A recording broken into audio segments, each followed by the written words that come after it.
My coworker is obsessed with my husband, and won't stop harassing us. In late November of last year, my husband, Paul, was tasked with training a new hire named Frank who was brought in from outside the company. Paul does not usually lead training, however, Frank's supervisor was overwhelmed during the last quarter. Frank worked at Paul's office for a little over a month. Frank seemed friendly at first, albeit an excessive texter. Even Paul's boss, Frank's future boss's boss, complained that they received social messages from Frank during non-work hours. Sometimes Frank's messages would be incoherent, and needier if he did not receive an immediate reply followed by multiple question marks. My husband addressed this with Frank during his training, and for the most part, the messages became infrequent. After Frank was placed at his branch, the messages subsided. In early January, Paul's boss asked if he could discuss a work matter with Frank because whose direct report was on vacation. Later that day, Frank sent Paul a message that said babe. Paul thought perhaps Frank had accidentally texted the wrong person. Paul didn't respond. Frank sent more messages regarding work, and when Paul didn't immediately reply, Frank made a sexually suggestive comment. Paul responded, "Stop making things weird." Frank apologized, but then added, "You're hot though." My husband told him, "You need to stop. This is not a line I want to cross with you." Frank then said something along the lines of he was available if Paul wanted him.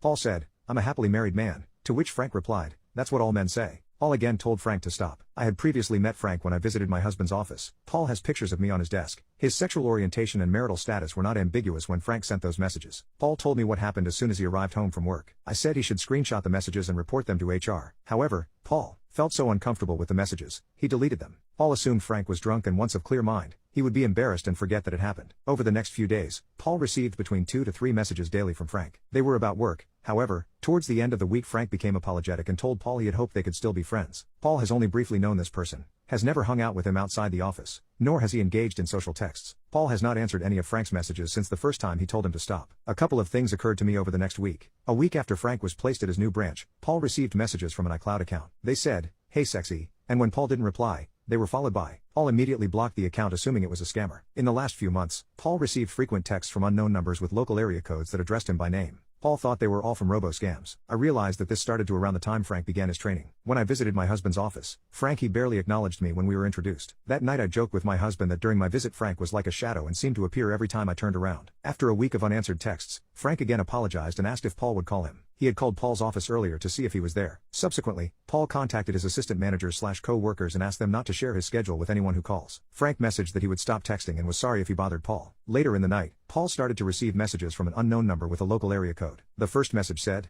"Hey, remember me?" I 67 the number from my phone to see if it was a computer or actual phone line. When I called, it rang twice and then went to voicemail. The person never stated their name, and the texts were incoherent. The texter asked, "Are you trying to end my career?" They claimed to be a former employee and then said they previously dated Paul. "We have been together for 2 decades and I'm the only person Paul has ever dated." The messages continuously baited Paul to call the number to find out who was texting him. Finally, they said, "You used to be sweet." Paul didn't block the number immediately because he wanted to see if the person would